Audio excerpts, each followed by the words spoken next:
예, 이 주역의 모든 글은 여기서 출발한 겁니다. 여기서. 그리고 이 글 중에서요, 동양의 글 중에서 이 기호를 가지고 말하는 글은 주역밖에 없어요. 주역밖에. 그러니까 글을 읽을 때 늘 이 괴하고 연상을 지어서 생각을 해야 됩니다. 연상을 지어서. 그 연상을 지으려니까 저 괴 하나하나의 의미를 알아야 되죠. 얘는 산을 지칭하는데 가족으로 치면 남자가 되고, 그 덕은 수도 그치는 거고, 이걸 알아야 요 글을 저기다 갖다가 매치를 시킵니다. 이걸 알아야지.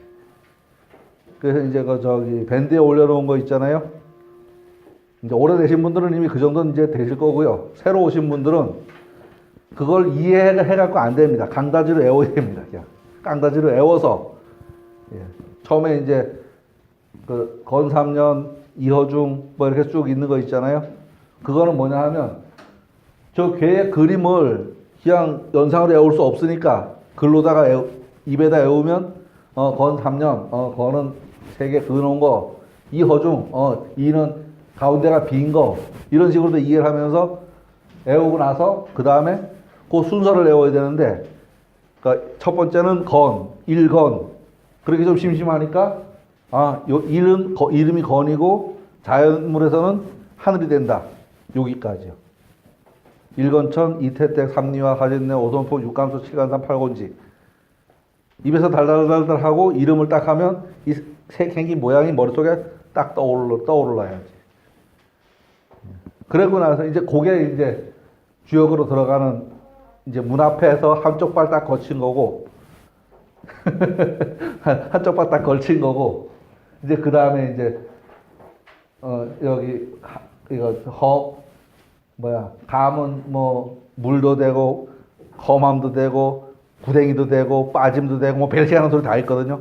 그건 또 이제 한꺼번에 다 못 외우니까 나올 때마다 하나씩 이렇게 주담아 놓으면. 그런 의미에서 이 상활, 이 상은 상활한 게 주역 그 한 카테고리 안에 7개가 있습니다. 괴사 아래에 단사 밑에 있는 상활도 있고 효사 아래에 붙어 있는 상활도 있습니다.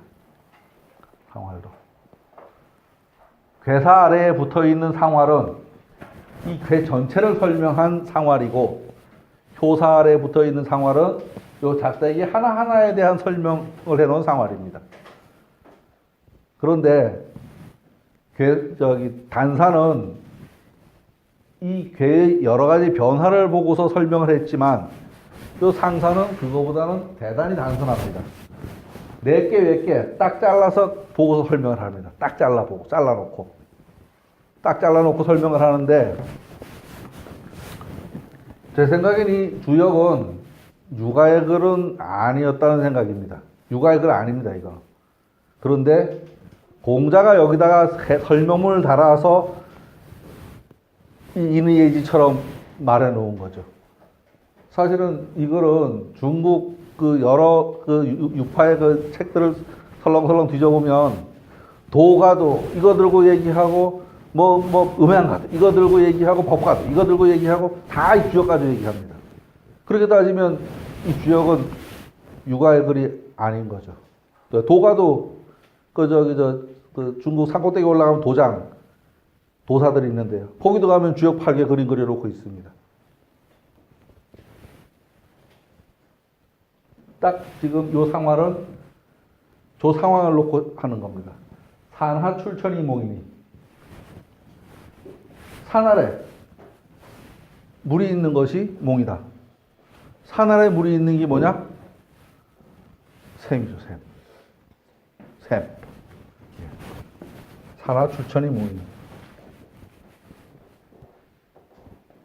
이런 자연현상을 보고서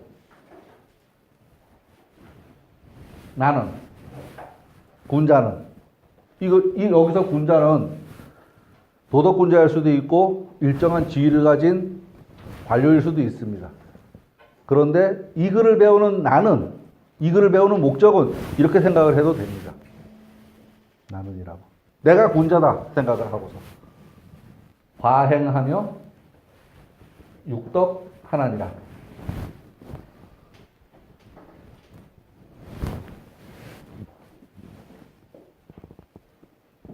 산하에서 흘러나온 물이 저기 태백산 검룡송가 가면은 그거 발원지라 그러죠. 샘에서. 그놈 물이 인천 앞바다까지 가느라고 얼마나 고생을 많이 하겠어요. 그죠? 거기까지 가는지는 모르지만 하여간 인천 앞바다까지 가느라고. 공부를, 지금 이게 공부하는 얘기잖아요. 공부하는 얘기. 과단성 있게, 과감하게 행동하며 스스로의 덕을 기른다. 공부한다. 공부 열심히 한다. 죽어라고 한다. 딱 그 말이죠. 과행하면 육덕하느니라.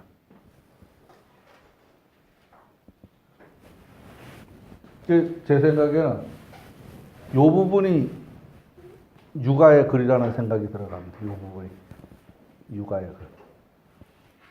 그러니까 그 삶의 지침이나 뭐 지도자의 그 행동 지침이나 이런 것들이 여기에 써 있거든요.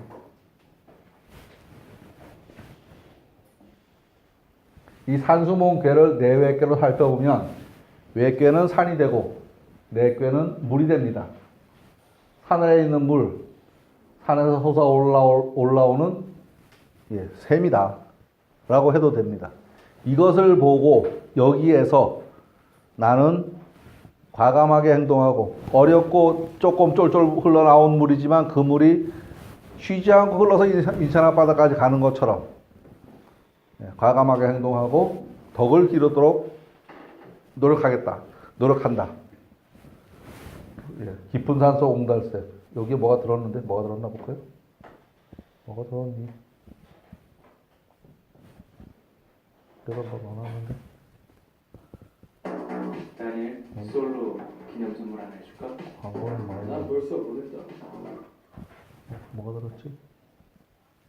작고 오목한 배를 가지고 있다가 그릇이 넘치면 길을 가서도 여행을 떠나고.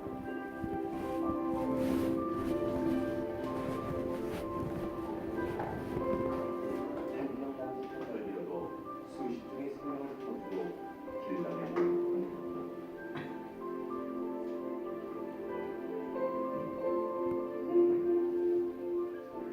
깊은 산속에 옹달새입니다.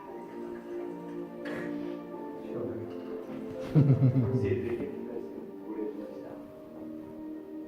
숲속 은밀한 공간에서 벌어지는 새들의 하얀 몸단장과 목욕에 얽힌 생존의 비밀.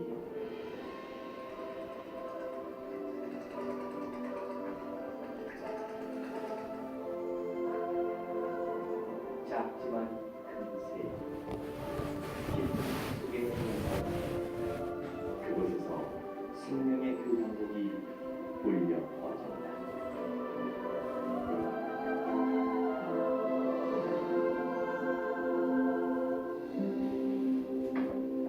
이제 요걸 들어보니까 요 사람 내레이션이 딱 이 계획입니다. 그죠? 내레이션이 딱 보여집니다. 이거 찾느라고. 근데 이 긴 데서요, 7분짜리에서 요 장면 찾아내는 것도 일이에요, 이게. 이게 지금 뭐냐 하면요, 유튜브를 내가 필요한 만큼만 잘라서 불러올 수 있어요. 잘라서 불러오는 게 가능합니다. 다 보지 않고요.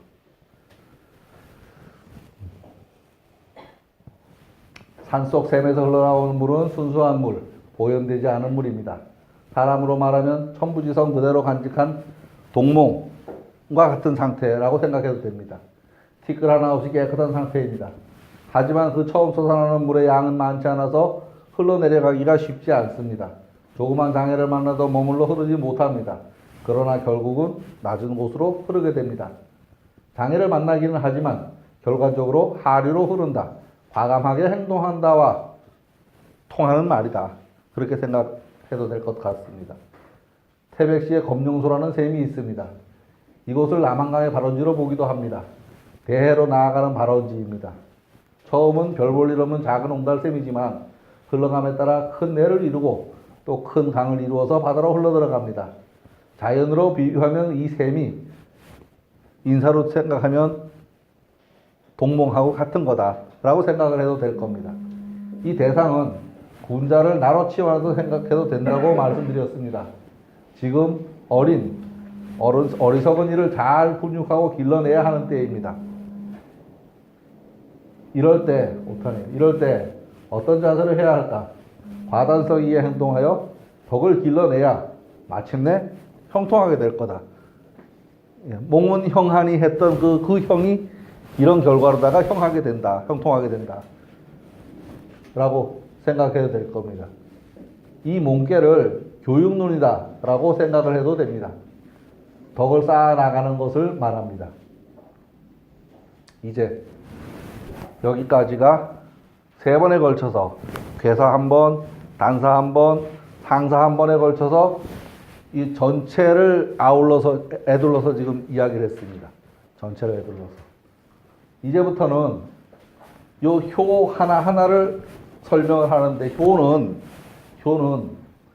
자기 자신의 자리와 자기 자신의 괴와 상대방의 관계와 주변과의 관계를 가지고서 설명을 합니다. 자기 자신의, 얘는 지금 양의 자리에 음이 앉아 있는 모습입니다. 그리고 얘는 얘하고 보니까 비가 되는 상황입니다. 그리고 얘는 가까이 있는 남자는 원래 얘가 짝이 돼야 되는데 가까이 있는 남자는 얘가 있어서 그런 상황이다라고 해도 됩니다. 요즘 그 문제 많죠. 남 선생님하고 여학생하고 사귀는 얘기. 그런 얘기도 될 수 있다. 얘가 선생이라 그랬으니까.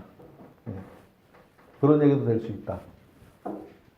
그렇게 다양하게 생각을 해도 됩니다.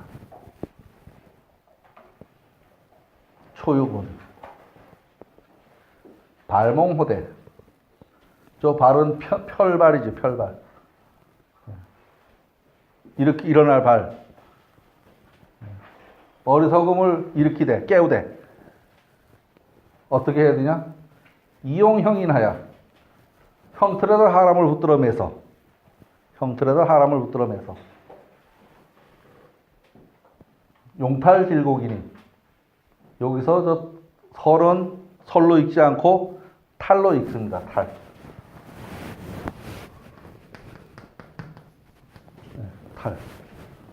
용탈질곡이니 이왕이면 인하리라.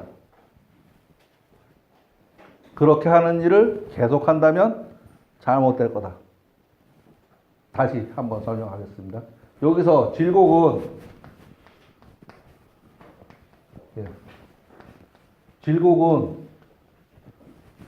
찾고질 수갑곡.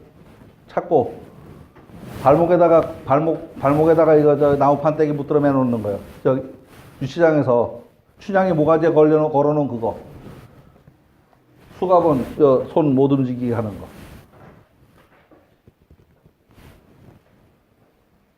질곡은요. 요거는 탈. 설이 아니고 탈입니다. 탈. 이 왕은 저건 가랑자죠. 가랑자.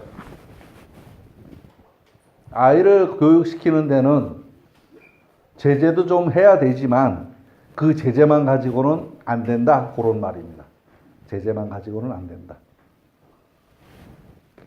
조육은 발몽호대, 몽매함을 일깨우되 형틀로서 사용하여서 사람을 하면은 이로운데, 그 이로움은 질곡에서 벗어나게 해주기 이함이다. 그 몽매한 질곡에서 벗어나게 해주는 겁니다. 몽매한 질곡에서. 그런데 그대로 계속 한다면 인색해질 거다. 그러니까 그런 얘기 하잖아요. 아이 사랑에 매다 이런 얘기 하잖아요. 그는 밉다고 계속 하면 안 되죠. 그러니까 교육적인 효과가 나타날 만큼만 해야지.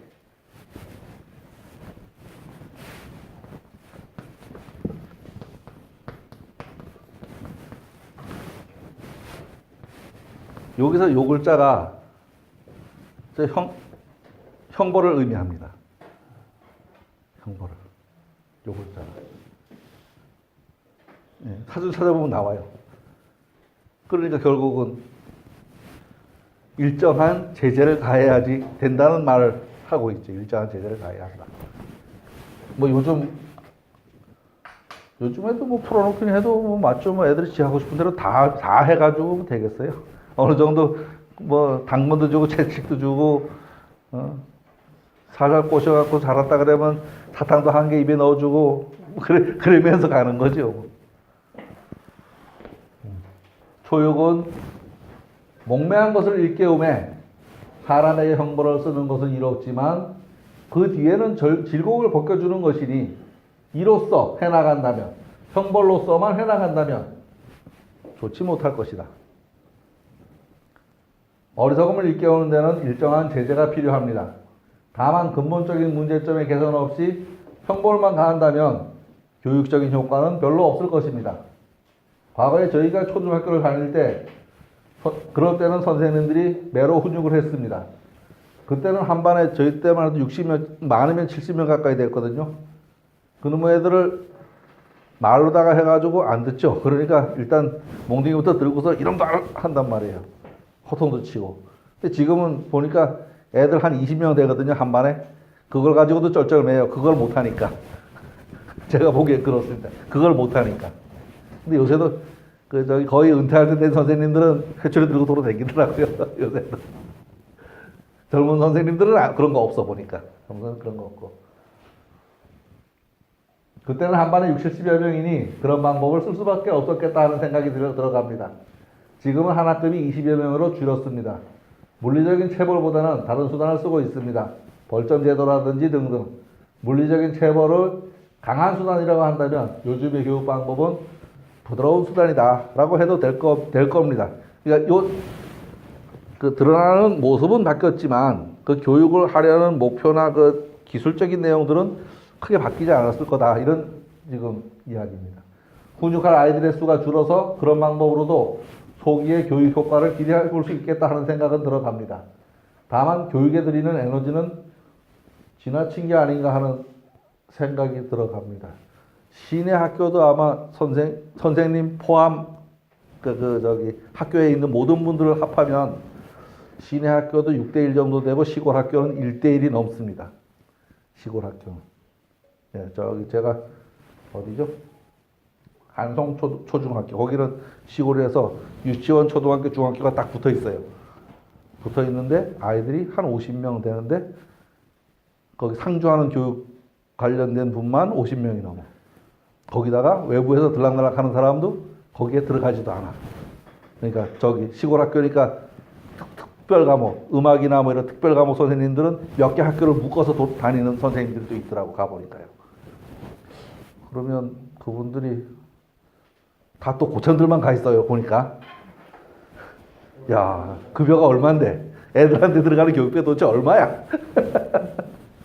급여가 얼마, 그분들은 그죠? 거의 은퇴하실 때 되신 분들은 거의 기업 수준 아니에요. 그러니까 어마무시하죠, 어마무시하다. 시내 학교도 보면은 한 학급에 한 20명 되는데 뭐 또 방과후 학교 따로 있고 뭐 외부에서 들어가는 사람 따로 있고 이래저래 따지면은 그러니까 어디더라? 아파트 단지 새로 생긴 데는 애들이 조금 많아요. 근데 시내 학교도 저쪽이 어디야? 화산학교 같은 데는 한 학년이 많으면 4, 50명 되고 적으면 20명 정도. 한 클래스, 두 클래스 그 정도밖에 없어요. 애들이. 그런데 예? 예,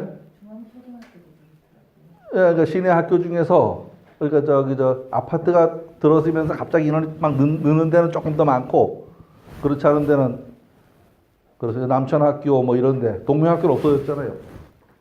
이사 간 김에 없어진 거지 뭐 사실은. 이름만 가지고 한 거예요. 예, 그런데 거기는 또 이제 교실이 모자린대요. 금방 지었는데도 왜? 갑자기 동네가 이게 일었을 줄 몰랐는가 봐. 그런 얘기 한다고. 그러니까 교육비가 모르긴 해도 만만치 않아요. 모르긴 해도 만만치 않아. 거기다 밥 먹여주지. 어마무시해요. 네. 아니, 하긴 잘 하는 거예요. 그죠? 하긴 잘 하는 건데, 그래도 해야 하려고. 아니 제가 처음 학교를 딱 갔는데요. 야 우리나라 대한민국 앞으로 무조건 잘 산다 해다가 올인이야. 왜? 저렇게 대들어서 가리키는데 걔들이 잘못될 일이 없다. 그런데 한참을 가다 보니까 또 쇠의 문제가 있어요. 그렇게 가리켜도 안 되는 놈은 안 되더라. 그런 생각이 또 들어가요. 아니, 본인이 하려고 그래야지 본인이 안 하려면 안 돼. 그건 아까 여기서 나왔잖아요. 내가 네 가르쳐 주자 네가 배울라 그래야지. 그 얘기가 바로 나왔잖아요, 그죠? 한번 저기 미디어 센터에서 수업을 하는데 애들이 붙어 싸워요.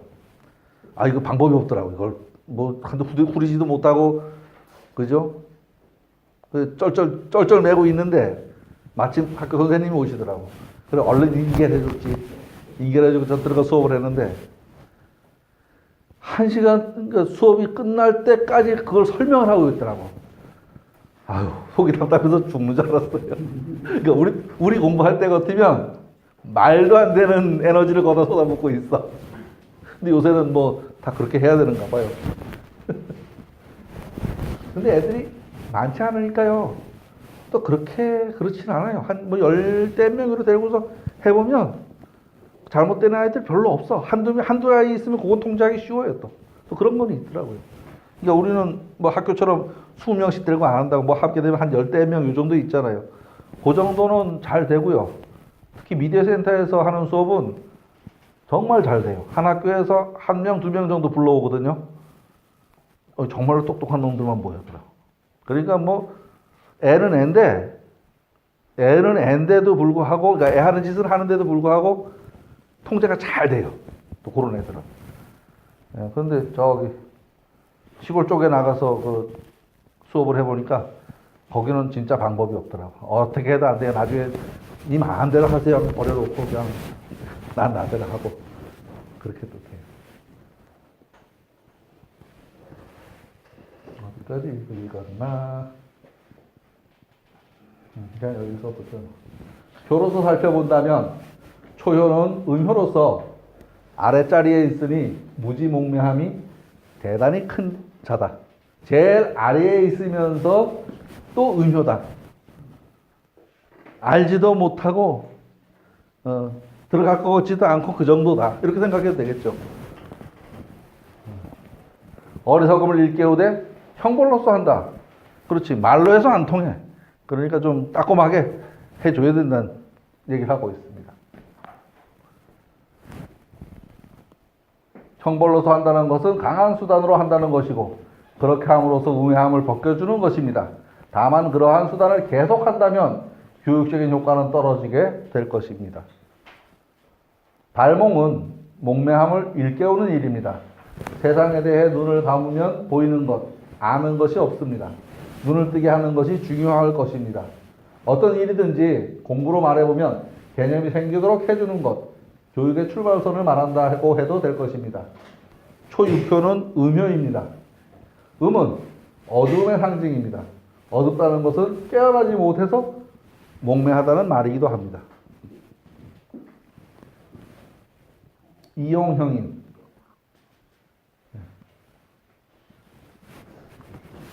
사람에게 형벌을 가하는 것이 이롭다. 사람에게 형벌을 사용하는 것이 이롭다. 또 과거와 지금을 비교해 보게 됩니다. 과거 시기에는 단체로 교복을 입고 규율을 강조하는 교육을 하였습니다. 지금도 군대 혹은 사관학교는 제복과 함께 강한 규율을 요구합니다. 요즘 교육은 초중고를 바라봐도 과거와 같은 엄격함은 줄어든 것으로 보입니다. 과거에 비해 교육에 투자하는 인력, 자원이 많아져서 개인별 맞춤 교육이 가능해서 그런 것 같다는 생각을 해봅니다. 요즘은 제천만 해도 행복교육지구라는 이름으로 다양한 사회 주체가 교육에 참여하고 있습니다. 교육도 변화하고 있습니다. 앞으로의 교육의 방향은 지식의 주입보다는 이해하고 활용하는 방향으로 나아가야 할 것으로 보입니다. 전자매체와 인터넷, 스마트폰으로 인해 대단한 지식들이 지근거리에 있습니다. 이걸 활용할 수 있도록 해주는 것이 옳은 일일 것이며 단순 암기교육은 점점 쓸모가 적어질 것 같습니다.